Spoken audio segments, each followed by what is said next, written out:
Well, g'day guys, welcome back to another episode. It is a beautiful late winter's afternoon here on the far south coast.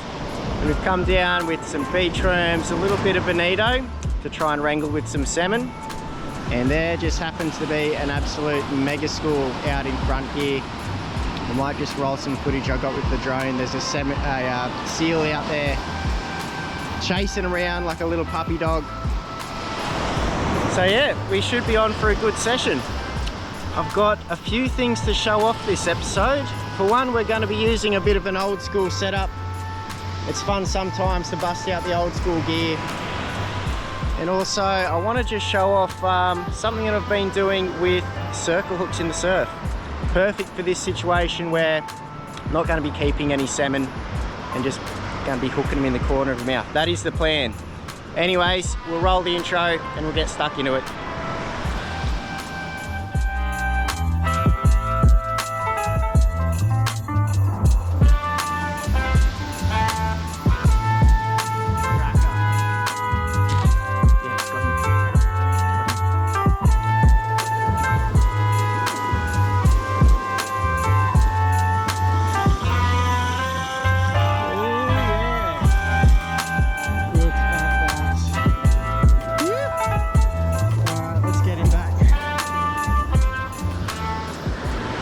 So if all goes to plan, these salmon aren't too stressed out by this seal kicking around, and we'll be catching absolutely stacks of them, which is great fun when you're using some old school gear, well, old school-esque.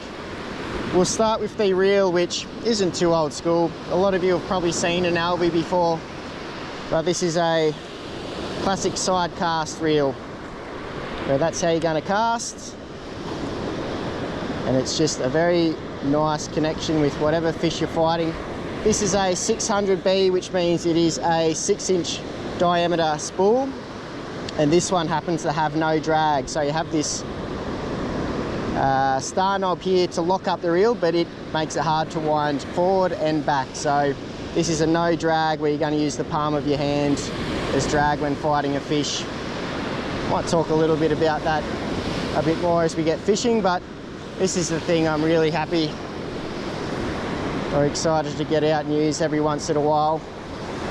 So this is an old Len Butterworth rod.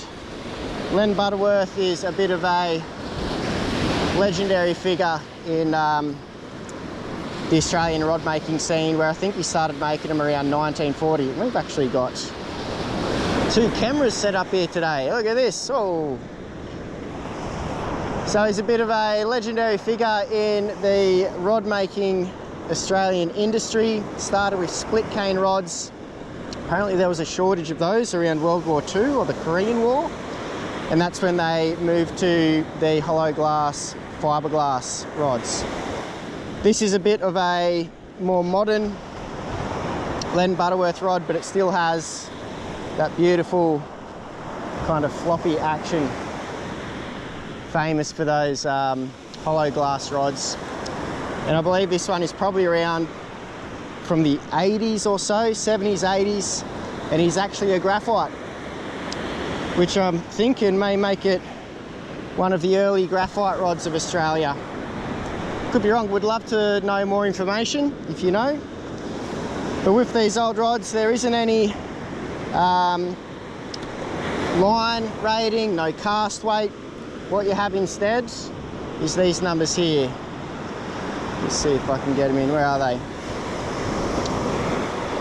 So what we have, the first couple of letters, surf spin, but this is set up for an Alvey where it's got the low mount position for the reel, and then an open runner for putting your line in when you're fishing. The next couple numbers here, we've got 5156. The first being it is a 5-wrap rod using 5 wraps of carbon or graphite. And then the 156, that is the length. And that was the way rods all used to be described, is how many wraps it was, which is how strong it is, and the length in inches. So that makes this around a 13-foot rod, I do believe. Anyways, there's a bit of info for you. There is a market for collecting these old rods. So it could be worth, if you find one at a garage sale, especially an old Snyder glass, an old Len Butterworth, it's worth nabbing up. And there's a lot of people out there turning these old school rods into works of art, really, by redoing the wraps and everything like that. Anyways, that's enough talking. I'm going to get a bait on and give you a quick look at that, and then we're going to get him out there. Alright, I'll just go over the rig we've got here. Down the very end, I've got a 4.0 circle hook. And I'm going to talk a little bit about circle hooks for those who haven't seen them before in a bit. But circle hook, about 50 or so centimetres of trace, down to a swivel, a soft bead to protect the knot, and then a size 7 ball sinker. So this is about as simple of a beach fishing rig as you can get. The sinker, ball sinker, is just going to allow that bait to waft around, but I don't think it's going to be wafting around for too long before finding a salmon. But above the sinker there, what I have is another swivel, and that is about a metre above the swivel below it. So just with an Alvey, it's important to have a swivel as the highest thing in your line, and that is because of the way that line comes off the spool and then is wound on in a different way, and that just reduces line twist. For bait, we're going to start off with just a nice little sliver of brined bonito, which I have a bait brining video if you want to check out how to do that. But the trick with circle hooks is you do not want to bury the hook at all much into the bait. So I am simply going to go like that, and that may look pretty ugly to a lot of people. There's no finesse about that at all. And I certainly would try and use a larger bait or smaller hook for other species, but for a salmon, they're not going to care. They're going to gobble that up. And then the whole thing with circle hooks is that they just prevent, most of the time, a deep hooking of fish. So as the fish swallows the bait, we've got the fish's mouth here, you can swallow it down deep. It's not going to hook anything much at all until it comes up and gets in the corner of the mouth, rolls over. To help this out, it's good to snell on your circle hooks, even if they've got a straight eye like that. It just allows that circle hook to roll over the lip and get the fish in the jaw. That's the plan. And because of that, they usually have quite a good chance of staying in the fish's mouth because they have a very positive hook set. There is a little nuance to fishing circle hooks, and that is you just want to remove the strike from your fishing. So instead, first off, what we're going to do is send this out there.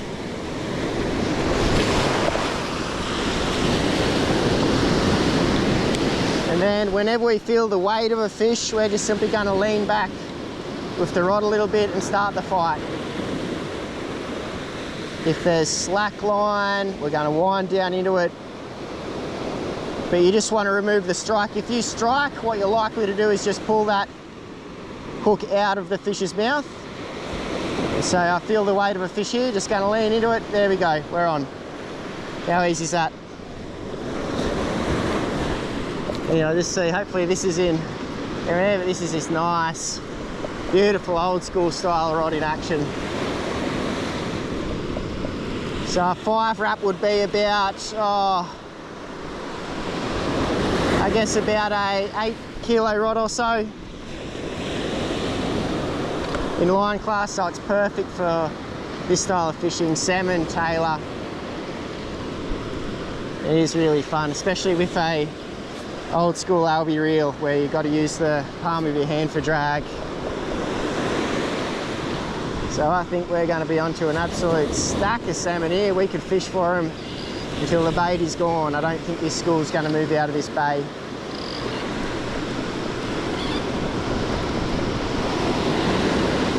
So here he is, just down in the waves. Just like when landing anything though, even though it is surely a very good hook set in the corner of the mouth, just be patient and surf the fish in. He's going to come up with this wave here.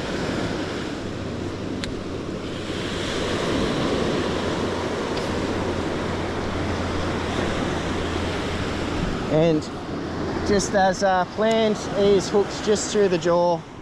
No deep hooking of the fish. He's going to release absolutely beautifully. So that is the beauty of a circle hook. He might have swallowed that down very deeply, but it just slid all the way out until it catches him just in the corner of the mouth there.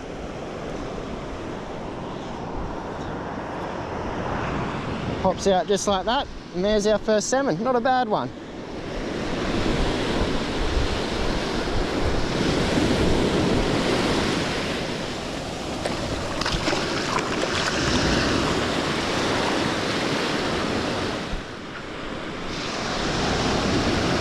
Alright, got a fresh piece of bonito. So as mentioned, this is brine just to make it a bit tougher. Bonito goes very mushy if you just try and freeze it. And I did make a video on how I like to brine my baits if you want to check that out to get the same results. But that's going to do it. That might look pretty damn ugly to some people, but that's what you're after with circle hooks. It could be a smaller hook for the bait, but what's important is to make sure that this gap between the point of the hook and the shank of the hook isn't chockers full of bait, because all that's going to do is impede the hook from rolling around into the corner of the mouth of the fish. So it might look a bit ugly, but that is going to do the trick.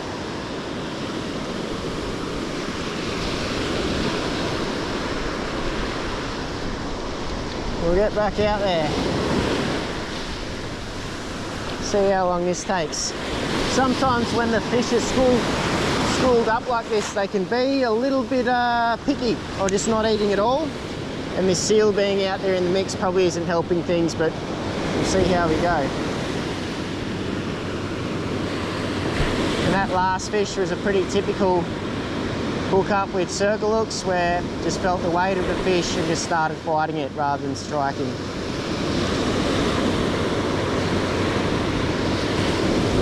I will just mention that there's no real increase in hookup rates with circle hooks or anything like that. It's just a different method of hooking fish, and the big draw for it is that you're generally going to hook fish in the corner of the mouth, where we're just here having a bit of fun with these salmon, not going to bring any home for bait. So it is good that we're not deep hooking any. And they're getting released in prime condition, which they must be out here having a spawn with how thick they are.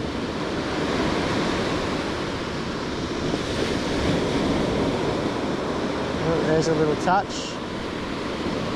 And just like that, we're just going to start fighting the fish, and we've got fish on. As simple as that.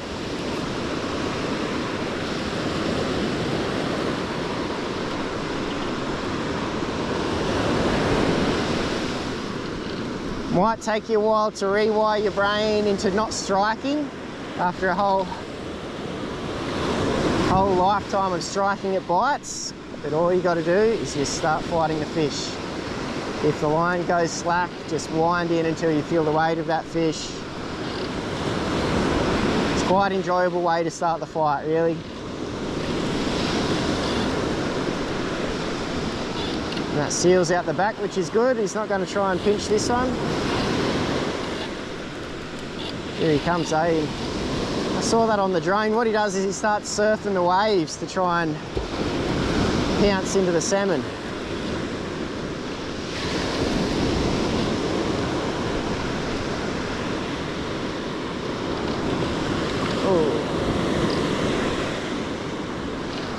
So he's just here in the shore break. Just going to take my time. Oh, he's taking a bit of drag. Now with these Alvey, so if you've never heard of Alvey, it has been around in Australia for over 100 years, started in 1920 I believe. And their bread and butter has been these side cast reels. They used to be made of wood. If you find an old wood one, snap it up, because there is a chance someone might pay a fair bit of money for it. Yeah, their bread and butter's been these side cast reels. And they do make ones with drag. They make whole newfangled ones. This is a very rudimentary one, which I find just super fun to use, where you've got to use your hand as the drag. Yeah, they've got all sorts of fancy reels, and they're still going. And another salmon hooked perfectly in the corner of the mouth.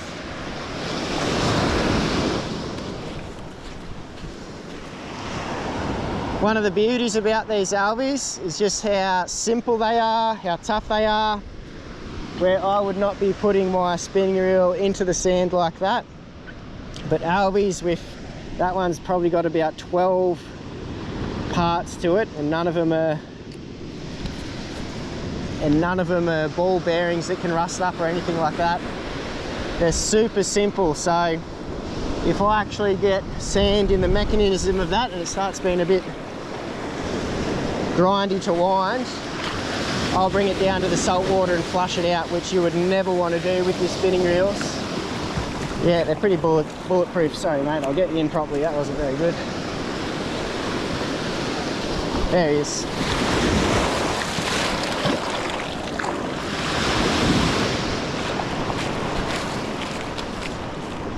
Yeah, pretty bulletproof, fun to use. You do basically have to use mono only, which isn't a bad thing for this style of fishing, because as you can imagine, well, what you're doing is you're using your finger up the top here to get the line to lay level across back and forth, and that's what the open runner up here helps you with as well.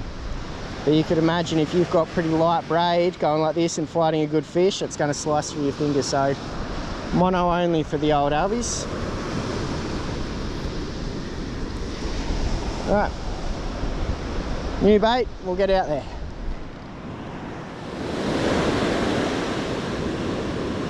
There's a bite, and we're on. Just like that. Oh, did I drop him? No, he's still there.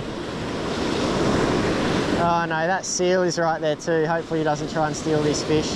He might be after it. I'm just going to let it go slack. Give that chance. Give that salmon a chance to get away from the seal. Alright, we'll see if we still got him. Yeah, we do. And he's a little bit away from the seal, which is perfect. Yeah, another typical hookup with the circle hooks. Just start fighting the fish. That simple.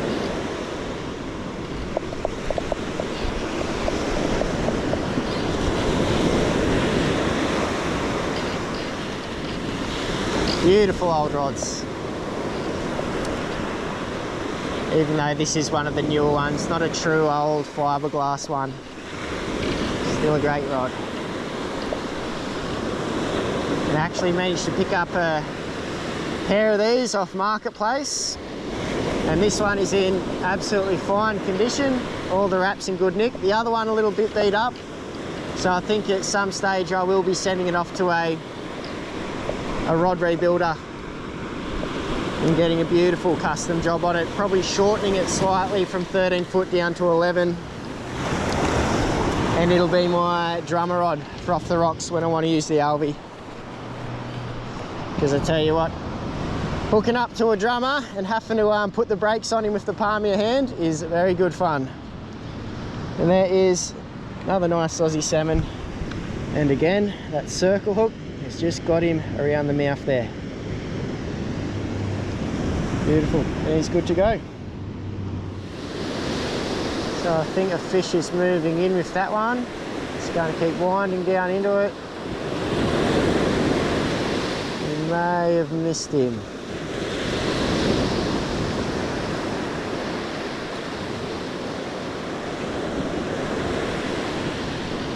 No, he was just coming in more. There we go, we're on.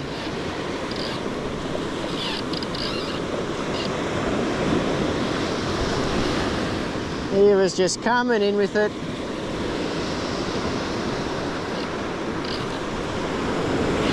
So, as you can tell from that drone footage and out here in front of us, there is, oh, just dropped him, which is unusual for circle hooks.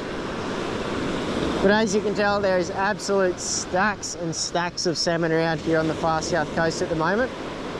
And in case you didn't know, I've actually been operating my own beach fishing charter the last year and a half, and it's been going fantastic. So if you're in the area or keen to travel down to the area, I can certainly show you more tips and tricks, different rigs on how I like to chase salmon. We've got a fella just down to my right here, he's throwing lures and having good success too. And I do have beautiful, nice light setups, which makes it very fun for chasing these salmon. So if you'd like more info, I'll put the website up on the screen now, and it will also be down in the description there. Just gonna cut another little chunk of bonito.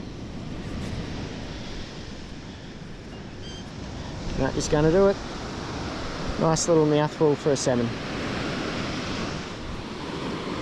So, as I mentioned, I've got some beach worms with me too.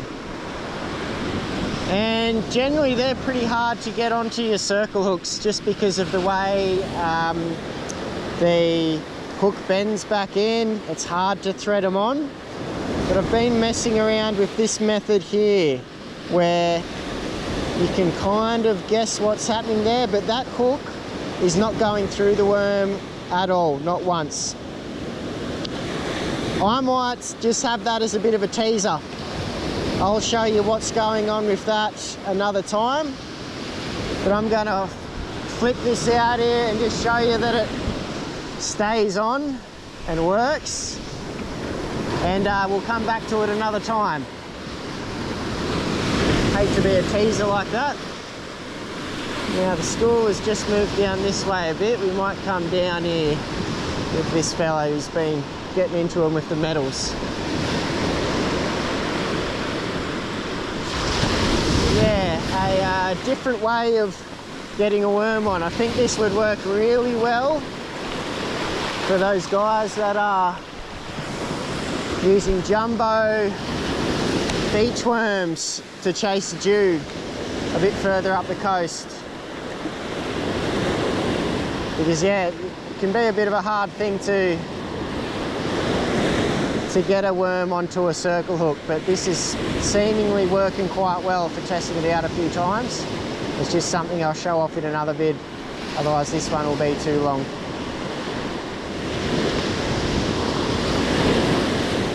There we go, that's on with the worm.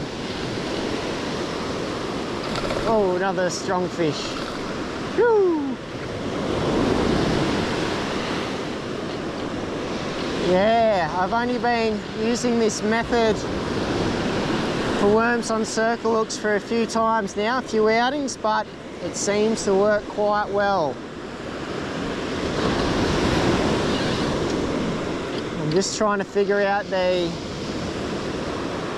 how well it will go for your smaller species too, your bream and whiting and that kind of thing, because I guess this is another thing with circle hooks, is that they are fantastic for having your rod in a rod holder, because as I said a few times now, there's no need to strike. You're generally just going to let your rod holder do the work.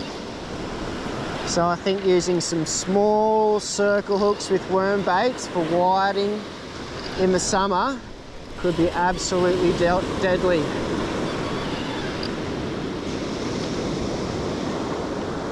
Yeah, another beautiful salmon, and I think this will be the last fish. I'm going to stay here and keep having fun, but I think you guys have Probably had your fill of, oh my god, bit of power. I've had your fill of watching me catch salmon. Again, if you're on the far south coast and are interested in coming out for a beach fishing charter, just check out the website I've got there down in the description. Do beach worming lessons too if you're interested in learning how to catch beach worms. There we go, another lovely far south coast salmon, hooked perfectly in the corner of the mouth, that time on a beach worm.